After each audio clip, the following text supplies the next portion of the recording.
અધ્યાય 2 શ્લોક 23 શસ્ત્રો તેને છીણી શકતા નથી, અગ્નિ તેને બાળી શકતી નથી, પાણી તેને ભીનું કરી શકતું નથી, પવન તેને સૂકવી શકતો નથી.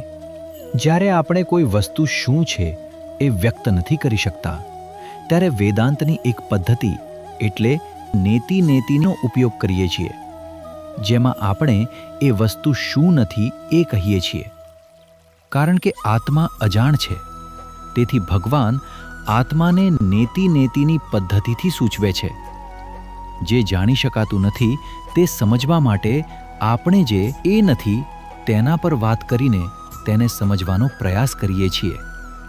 એ પદ્ધતિને નેતિની પદ્ધતિ કહેવાય છે.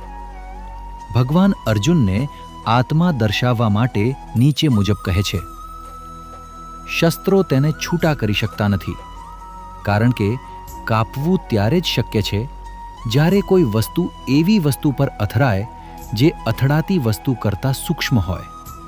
પરંતુ આત્મા સૌથી સૂક્ષ્મ હોવાથી તેને તોડી શકાતું નથી. આગ તેને બાળી શકતી નથી. અગ્નિ તેમાં આવતી કોઈ પણ બીજી વસ્તુને બાળી શકે છે, પરંતુ અગ્નિ પોતાને બાળી શકતી નથી. એટલે તે એની ચેતના, જે એનું પોતાના સાર અથવા કારણ છે, તેને બાળી શકતી નથી. પાણી એને ભીનું કરી શકતું નથી. જ્યારે પાણીના કણો પાણીના પરમાણુઓના અંતરમાં રહી શકે તો વસ્તુઓ ભીની થઈ શકે છે.